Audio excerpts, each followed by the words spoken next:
یعنی آدم کے سارے اولاد خطا کار ہیں، آدم کے سارے اولاد گناہ گار ہیں، لیکن اللہ کے نبی نے کیا کہا؟ حضرت انس رضی اللہ تعالیٰ عنہ بیان کرتے ہیں کل بنی آدم، آدم کے سارے اولاد گناہ گار ہیں، خطا کار ہیں، وہ کسی ایک مذہب ماننے والے کیوں نہ ہو، وہ ہم میں سے یعنی مسلمان ہی کیوں نہ ہو، لیکن وہ گناہ گار ہے، وہ خطا کار ہے۔ اب خطا کار تو ہے لیکن اسے کیا کرنا ہے؟ اللہ کے نبی نے فرمایا کہ افضل بھی وہ ہے جو اللہ سے مانگے، سب سے بہتر وہ ہے جو اللہ رب العالمین سے معافی مانگے۔ جب تم معافی نہیں مانگو گے تو بہتر نہیں بن سکتی ہو، افضل نہیں ہو سکتی ہو۔ افضل ہونے کے لیے کیا کرنا پڑے گا؟ اللہ سے معافی مانگنا پڑے گا۔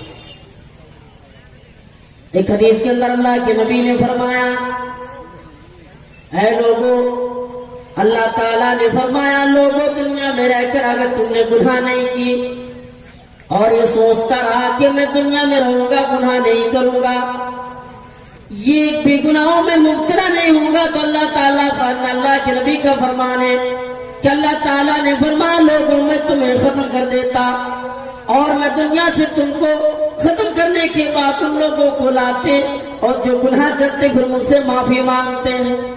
یعنی سب بہتر نہیں ہے، سب سے افضل وہ ہے کہ اللہ سے معافی مانگے۔ انسان کون سا انسان ہے جو گناہوں سے بچتا ہے؟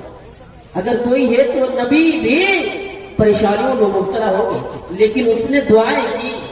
دعا کرنے کی ہمیں بھی ضرورت ہے، اللہ کے بارگاہ میں دعا کرنے کی ضرورت ہے کہ اللہ تو مجھے معاف کر دے، تو معاف کرنے والا تو رحیم ہے۔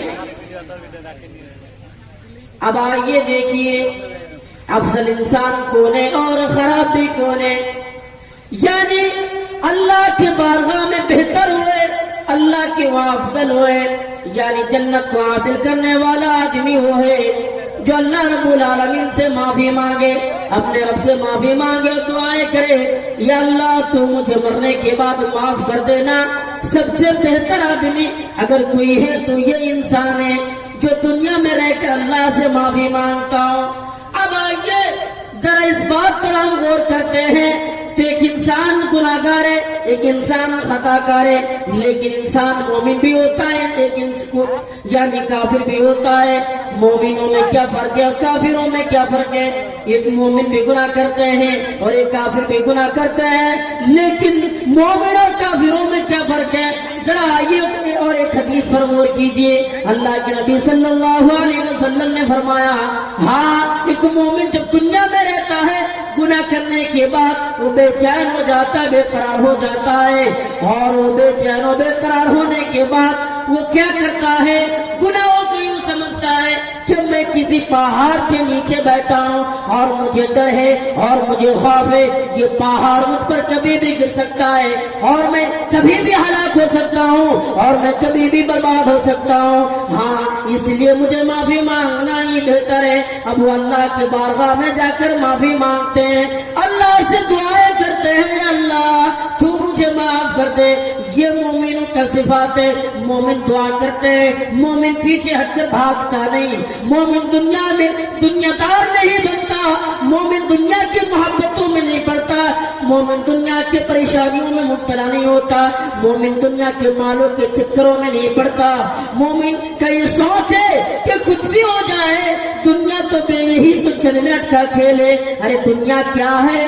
دنیا تو چند منٹ کا گھڑی ہے، یہ چند منٹ وقت ہمارے پاس ہے، موت آ جائے گی، کام تمام ہے۔ اسی لیے ہمیں کیا کرنا ہے؟ اللہ سے معافی مانگنا ہے۔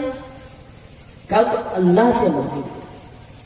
ہاں یہی حال ہے مومنوں کا، مومن اللہ سے معافی مانگتے ہیں، لیکن اب مشرکوں کا حال دیکھیے۔ تو آئیے اس سے پہلے ہم دیکھتے ہیں جو آدمی مومن ہو کر اور مسلمان اور یہ کہہ رہا کہ میں مسلمان ہوں، میں ایمان والوں میں سے شامل ہوں، نبی کو ماننے والے ہوں، نبی کی ہر ایک باتوں پر عمل کرنے والا ہوں، لیکن جب دنیا کی محبت ان کی دلوں میں رچ بس جائے، دنیا کی محبت ان کے دلوں میں آ جائے تب کیا ہوتا ہے؟ آئیے نبی کے حدیث پر غور کیجئے. اللہ کے نبی نے فرمایا ایک آدمی یعنی صحابہ کرام کے سامنے اللہ کے نبی بیٹھے ہوئے ہیں, اللہ کے رسول بیٹھے ہوئے ہیں, اور بیٹھنے کے بعد اس موقع پر صحابہ کرام سے اللہ کے نبی نے کہا ہے لوگوں ایک زمانہ آنے والا ہے, ہاں جو تم پر ساری قومیں ٹوٹ پڑے گی, تم دیکھو گے تم پر ساری قومیں ٹوٹ پڑے گی. اللہ کے نبی سے صحابہ کرام نے سوال کیا یا اللہ کے رسول کیا اس وقت ہماری تعداد کم ہوگی؟ اللہ کے نبی نے فرمایا نہیں, تعداد کم نہیں ہوگی, لیکن بات دراصل یہ ہے بیماری پیدا ہو جائے. بیماری کیا ہے؟ حب الدنیا و کراہیت الموت. دنیا کی محبت ان کے دلوں میں رچ جائے گی, دنیا کی محبتوں کے پیچھے وہ دوڑ پڑیں گے اور موت سے نفرت کریں گے, کہیں گے کہ مجھے موت نہیں چاہیے. یہ مومن کے دل سے جب ایمان نکل جاتے ہیں یہ حال ہوتا ہے. لیکن اب آگے مشرکوں کو دیکھیے, گناہ کرنے کے بعد وہ بھول جاتے ہیں, اپنے رب کو بھول جاتے ہیں, اپنے مالک کو بھول جاتے ہیں, اور پرواہ نہیں ہوتا کہ میں نے گناہ کیا ہے. سمجھے حدیث کے اندر بتایا ہے کہ ایک مکھی اڑ کر آئی اور ان کے ناک پر بیٹھی, اس نے اپنے ہاتھوں سے بھگایا, وہ مکھی اڑ کر چلی گئی. اب کوئی پریشانی نہیں, وہ مکھی چلی گئی, اسے ذرا سا بھی ٹینشن نہیں. بس اسی مومن اور مشرکوں کا یہ فرق ہے کہ مومن گناہ کرنے کے بعد یہ سوچتا ہے کہ کس طریقے سے معافی مانگو, اور مشرک گناہ کرنے کے بعد بھاگ جاتے ہیں. تو ہم کیا مسجدوں میں اذان ہو رہی ہے, ہم جا کے گھر میں سو رہے ہیں. معاملہ تو یہی ہے, ہم مومن نہیں ہو سکتے جب تک اللہ سے معافی نہیں مانگیں گے, جب تک اپنے رب سے معافی نہیں مانگیں گے ہم مومن نہیں بن سکتے. مومن بننے کے لیے کیا کرنا پڑے گا؟ اللہ سے معافی مانگنا پڑے گا.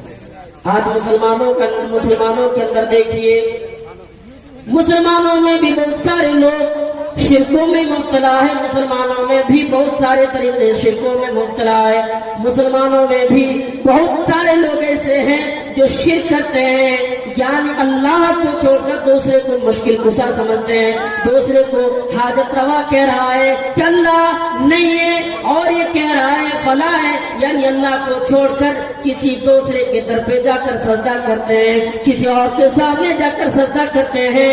آئیے میرے بھائیوں, یہ مومن نہیں ہے, یہ مسلمان نہیں ہے, یہ تو مسلمان اپنے آپ کو کہہ رہا ہے لیکن اللہ سے معافی مانگنے والا نہیں, اپنے رب سے معافی مانگنے والا نہیں. اگر یہ اللہ سے معافی مانگ لیا ہوتا تو یہ مسلمانوں میں یعنی بہترین مسلمانوں میں شامل ہو جاتے, لیکن اس نے معافی نہیں مانگی, اللہ سے دعائیں نہیں کی یا اللہ تو مجھے معاف کر دے, تو رحیم ہے, تو غفور ہے, تو معاف کرنے والا ہے.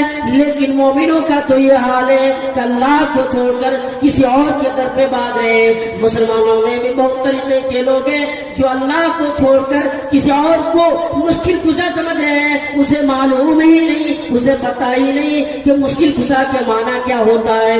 لیکن آج وہ کر رہا ہے بس اللہ کو چھوڑ کر ان کے سامنے جا کر اپنے یعنی سر کو جھکا رہے ہیں, سجدہ کر رہے ہیں. حضرت عائشہ رضی اللہ تعالیٰ عنہ کا بیان ہے کہ اللہ کے نبی بے چین ہے, اور اس بے چینی کے عالم میں اللہ کے نبی نے کیا فرمایا, لعن اللہ الیہود والنصارى, اللہ کی لعنت ہو یہودیوں کے اوپر, عیسائیوں کے اوپر, اتخذوا قبور انبیائہم مساجد, جس نے اپنے نبیوں کی قبروں کو سجدہ بنا لیے.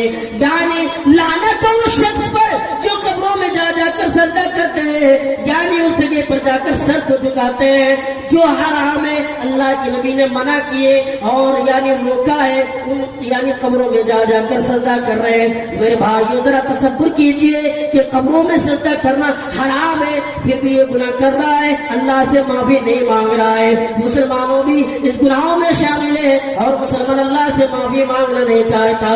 مسلمان یہ کوشش نہیں کرتا کہ اللہ سے معافی مانگنا ہے, اپنے رب سے معافی مانگنا ہے, اللہ سے دعائیں کرنا ہے. کیا کر رہے مسلمان آج؟ دیکھیے مسلمانوں میں بھی بہت طریقے کے لوگ اور ایسے لوگ بھی موجود ہیں جو بدعتوں میں مبتلا ہے. آپ جانتے ہوگے کہ بدعت وہ لوگ کرتے ہیں جو یعنی وہ کام کرتے دین سمجھ کر کرتے ہیں, اور یہ سمجھ رہے ہیں کہ یہ تو دین کا کاموں میں سے ایک کام ہے. بلکہ اسے بتایا گیا ہے کہ نبی یعنی نبی علیہ السلام آنے سے پہلے نبی اکرم آئے اور ان کو دین دیا، اور اسی وقت اللہ تعالیٰ نے کہا کہ نبی تم پر دین مکمل ہو گیا۔ آج سے دین کے معاملے میں کوئی اگر نئی بات لے کر آئے تو کیا ہے؟ وہ بدعت ہے۔ لیکن آج مسلمانوں میں بھی بہت طریقے کے اور بہت سارے لوگ ایسے ہیں جو بدعتوں میں مبتلا ہے۔ ہاں اگر اسے بولا جائے، ان سے کہا جائے کہ آپ کیا کر رہے ہیں، تو کہہ رہا ہے کہ میں کیا کر رہا ہوں، دینی کا تو کام کر رہا ہوں۔ لیکن اللہ تعالیٰ نے فرمایا یعنی دین پر نئے کام کرنے والا اگر کوئی ہے تو بدعت ہے، کیونکہ اللہ تعالیٰ نے آج سے 1400 سال پہلے دین کو مکمل کر چکا ہے، اور قرآن نے بتایا ہے اليوم اکملت لکم دینکم واتممت علیکم نعمتی ورضیت لکم الاسلام دینا۔ اے لوگو، آج اے نبی، آج میں نے تم پر دین کو مکمل کر دیا۔ اے رسول، آج میں نے تم پر دین کو مکمل کر دیا۔ آج سے اگر کوئی دین پر کوئی بات لے کر آئے، ذرا بھی ہو یا زیادہ ہو، کچھ بھی ہو، تو کیا ہے؟ وہ بدعتوں میں شامل کیا جائے گا، وہ بدعتی ہے، وہ بدعتوں میں شامل ہوتا ہے۔ لیکن آج دین سمجھ کر کر رہے ہیں، اللہ سے معافی مانگنے کے لیے تیار نہیں، اپنے رب سے معافی مانگنے کے لیے تیار نہیں۔ کیا ہو گیا مسلمانوں؟ آج تم نبی کو چھوڑ کر تم بھی کلمہ پڑھتے ہو اور ہم بھی پڑھ رہے ہیں، لیکن فرق کیوں ہے؟ تم بدعتوں میں شامل کیوں ہو؟ مسلمانوں، ان چیزوں کو چھوڑو اور آؤ اللہ سے دعائیں کرو، آؤ اللہ سے معافی مانگو، آؤ اللہ توبہ استغفار کرو، ورنہ مرنے کے بعد تمہیں جہنم میں جانا پڑے گا، ورنہ ٹھکانہ جہنم ہوگا۔